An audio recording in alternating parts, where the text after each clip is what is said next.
Punk comes home.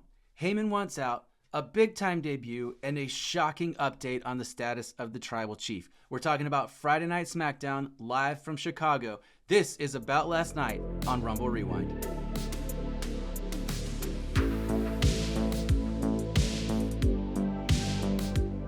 Well, hey everybody, welcome to the Rumble Rewind channel. My name is Brandon. Thank you for hanging out with me a little bit today. Before we dive into today's video though, do me a quick favor, scroll down below, hit that like button for me. While you're down there, make sure you're subscribed to the channel if you're not already.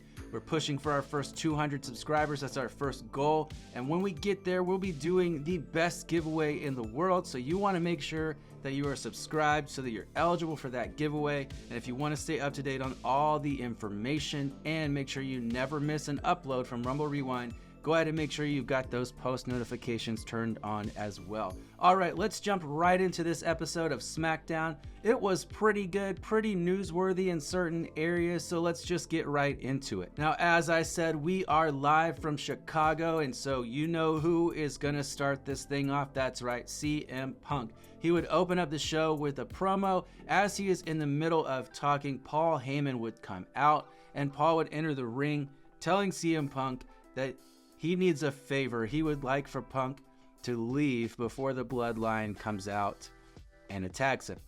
CM Punk would kind of refuse to do so, which obviously would bring the Bloodline to ringside. Solo told Punk that he had two options. He could either pay them tribute or they would make sure that he was never medically cleared to compete again. CM Punk says that he, in fact, does acknowledge that all he sees are a bunch of fake Usos and a cosplay Tribal Chief.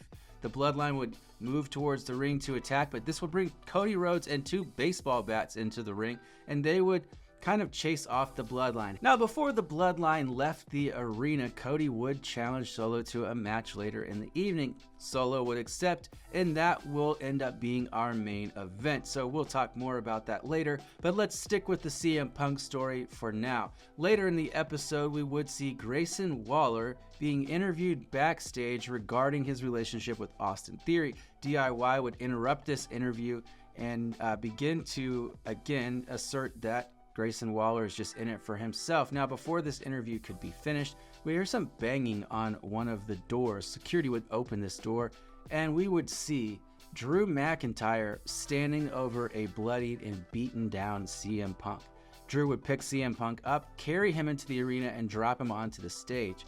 Drew then mocked some of Punk's entrance motions, and then stole a bracelet off of Punk's wrist, put it in his pocket. At this point, Nick Aldis came out with some security, and they removed Drew from the arena and loaded CM Punk up onto a stretcher, carried him out, loaded him into the back of an ambulance. Later in the night, Kayla Braxton would say that she had spoken to Drew McIntyre, that he would be on Raw to address the situation, and that CM Punk would be spending the night in a local hospital. With the exception of the Wyatt Six, this is the biggest thing going in wrestling right now. This feud has been incredible from the start, and we have to remember that it started by accident. They were setting up a CM Punk Seth Rollins feud for WrestleMania, but Punk got injured in a spot with Drew McIntyre, and it created this feud, which has been just incredible. I cannot wait for Raw and for the follow-up, but my guess is that Punk is still not quite medically cleared for in-ring action just yet. And this kind of development, these sort of stories, will allow that feud to continue forward until CM Punk can get in the ring. My guess is that they are actually targeting SummerSlam to be their first match, which will be perfect. It's going to be amazing. Whatever happens next is going to be awesome. Both of these guys are selling this feud so well, and I'm really enjoying it. I like that they brought it to SmackDown tonight, obviously because CM Punk's hometown. And this is a great follow-up to Drew having quit on Monday night. Now, let's move on. The rest of the show, with the exception of the main event, was kind of dedicated to Money in the Bank. That makes sense. Money in the Bank is just a couple of weeks away, and most of the rest of the show was dedicated to qualifiers and storylines surrounding that. So let's talk about the women's side of things. Early in the night, we got a backstage segment with Bianca Belair and Jade Cargill. They were talking about the tag team titles, and Jade said she's going to go to talk to Nick Aldis about getting their rematch. Bianca, however, kind of shrugged it off and said that she needs to focus on her Money in the Bank qualifying match tonight, and Jade should do the same thing with her match next week. From there, we go to the first Money in the Bank qualifier of the night, which is Bianca Belair facing off against Michin and Chelsea Green. Late in the match, Bianca would hit Michin with a KOD, but before she could go for the pin, Chelsea Green would toss Bianca from the ring and pin Michin to steal the victory. The women's Money in the Bank storyline would continue later in the night when we'd see Blair Davenport in a backstage segment talking to Bayley. She said to tell Naomi that she is looking forward to beating her next week in their qualifying match, and she's looking forward to cashing in on Bayley. Now later in the night, we would get a backstage segment between Tiffany Stratton and Michin. Tiffany would make fun of Michin for missing out on her opportunity to qualify for Money in the Bank, and Tiffany said that she would show her how it's done next week when she qualifies and gets into the match. Michin would make fun of Tiffany for having to use Nia Jax as protection, which kind of brought Nia Jax onto the scene, and she drops Michin. We'd find out later in the night that Tiffany Stratton, Jade Cargill, and Indy Hartwell will be the other qualifying match for next week. Now, lots going on in the women's Money in the Bank side of things. For me, I think that Chelsea Green was absolutely the right choice here. She's going to be great in the Money in the Bank match, especially with how she won this triple threat. I think she's going to be looking to get the sneaky win, and she may in fact do that. Chelsea's actually one of my top 2 choices to win this, and she's just second behind Tiffany Stratton. I think Tiffany Stratton qualifies next week over Candice and Jade, with some help from Nia Jax probably, but I also think that Blair Davenport is going to pick up the win as well. I do hope they have plans for her. I'm a fan of Blair Davenport. I really felt like while she was in NXT, they missed out on an opportunity to capitalize with her. So I hope the same doesn't happen on SmackDown. I'd love to see Blair Davenport in the women's Money in the Bank. So women's Money in the Bank is actually shaping up to be really, really good. So far, we know that Io Sky is in on the Raw side, and we'll probably get 1 or 2 more qualifying matches on Raw this Monday to fill out who is going to be competing on the women's side. All right, let's talk about the men's Money in the Bank. We would get 2 qualifying matches tonight, the first of which being Carmelo Hayes taking on Tama Tonga and Randy Orton. Now, before that match, we would see a backstage segment with Solo Sikoa and Paul Heyman. Solo asked Heyman why he's trying to leave the Bloodline, and Heyman did his best to defer. Solo said to make sure the Tongans knew that their main objective tonight was to make sure that neither Randy Orton or Kevin Owens qualified for Money in the Bank. Now late in the match, Tonga Loa would come out to interfere. However, Kevin Owens came out right behind him to try to put a stop to the whole thing. This distraction allowed Randy Orton to toss Tama Tonga from the ring. However, Carmelo Hayes capitalizes, rolls up Randy Orton with the leverage pin, and gets the win. In our second men's Money in the Bank qualifier, we'd see Grayson Waller taking on Kevin Owens and Andrade. Andrade did get the win by pinning Grayson Waller after Waller DDT'd KO on the outside. Now sticking with the men's Money in the Bank theme, LA Knight would come out and cut a promo on Logan Paul, who apparently wasn't at the arena yet again. Knight said that if he wasn't gonna face him man to man, then LA Knight would go and win the Money in the Bank match, and he would use that Money in the Bank contract to cash in on Logan Paul. Now, we would find out later that next week it is going to be Santos Escobar versus LA Knight versus Logan Paul to qualify for the men's Money in the Bank.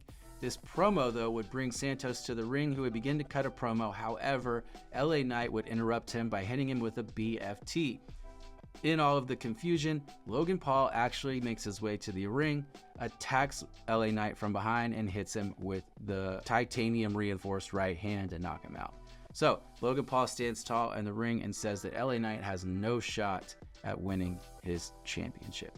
All right, so for me, there's a lot going on with the men's Money in the Bank. One, I hate that LA Knight said he was going to win it and cash it in on Logan Paul. I didn't like when Austin Theory did it. The men's Money in the Bank should be all about the world titles, and honestly, I don't think it's a good idea to point that towards mid-card titles, but I see what's happening.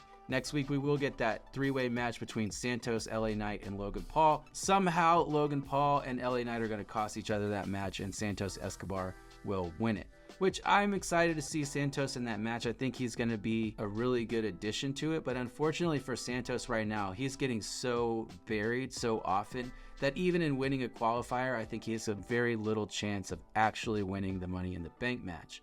Honestly, though, of the current competitors, I think it would be fun to see Santos win, if not Carmelo Hayes. I mean, right now, We have Jey Uso, we have Andrade, and we have Carmelo Hayes. So it is shaping up to be a great match. But I don't see Uso winning it. I don't think Andrade is the right type of guy to carry it either. Carmelo makes a lot of sense. Santos would make a lot of sense. But again, I don't see that happening for Santos. I think that he is mid-card mischief right now, and that's pretty much it. I also kind of think that the Money in the Bank briefcase for the men's side is going to end up going to someone from Raw, because I do believe that SmackDown is going to get the women's Money in the Bank briefcase in the hands of either Tiffany Stratton or Chelsea Green, and they kind of like to keep these things even. All right, that brings us to our main event. We're talking about Solo Sikoa versus Cody Rhodes. Now, earlier in the night, we would see a backstage segment where Randy Orton and Kevin Owens would talk to Cody Rhodes and say that they've got his back tonight. However, part of the deal with this match was that Solo would leave the Bloodline in the back and Cody would leave his friends in the back as well. Cody says he's got it, that those guys need to focus on their Money in the Bank qualifiers, which we've already talked about did not go their way.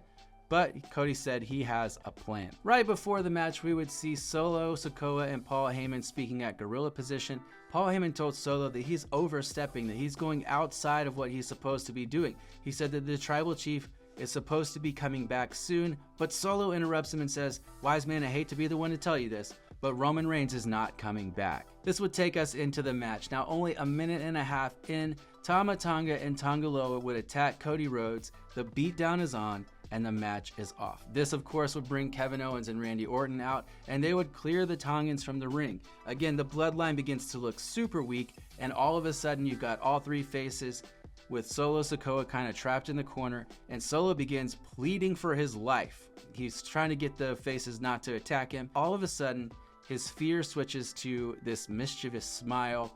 The commentators are wondering what's going on when all of a sudden we get somebody else in the ring who hits a super kick on several of the faces, and it turns out to be Jacob Fatu. Jacob Fatu begins to decimate Cody and his friends. He hits KO with a Samoan drop on the stairs. He spears Randy Orton through the barricade, and eventually he hits Cody Rhodes with a top rope splash onto the announce table. This new Bloodline, now even more powerful, enters the ring, and everyone holds up the ones. I gotta be honest with you, this segment right here, the Jacob Fatu debut, really saved this episode of SmackDown for me. Prior to that, I was giving this show about a 6 out of 10 rating, but with that, I'm gonna bump it up to a 7. Fatu makes the Bloodline look strong, finally. I mean, they've been getting beat up by Randy Orton and Cody Rhodes and KO for weeks now. But Jacob Fatu comes in and absolutely destroys everybody. As far as Roman not coming back, obviously this is a shocking update. This is huge news, but Drew McIntyre quit on Monday and is back on Friday. I don't believe for a second that this means that Roman Reigns is not coming back to the WWE. What I do believe is that Solo is telling Paul Heyman that he is not going to relinquish the head of the table spot. He means Roman Reigns is not coming back to the Bloodline. Roman Reigns is not coming back to be tribal chief. Solo will not be stepping down. That's my thought, but this is a good a segue, a good lead into what could be this Civil War story that we believe is coming. The question for me is, who's going to fill out that fourth spot with Roman Reigns, and especially if The Rock is involved behind the scenes pulling the strings for the new Bloodline, as many suspect. That puts it 5-on-3 with new Bloodline versus OG Bloodline. So I'm curious to see where they go from here. I know there's been rumors of Hikuleo coming to the WWE, but I don't know what that means. I hope that it's truly Bloodline Civil War. I don't really want to see Sami Zayn get involved. I don't really want to see Cody Rhodes involved in that. I would like to see it all members of the Anoa'i family, but that could mean that Fatu kind of goes the other way, or one of the other Tongans. Who knows what's going to happen? But I am curious and excited to see where this story is going to go from here. All right, overall, like I said, this episode of SmackDown for me gets about a 7 out of 10. The Fatu debut, along with the Drew McIntyre CM Punk story, really took the show from just watchable to pretty interesting. Don't get me wrong, the Money in the Bank matches were really, really good, and the other promos, the storyline developments weren't bad, but none of them were like must-see.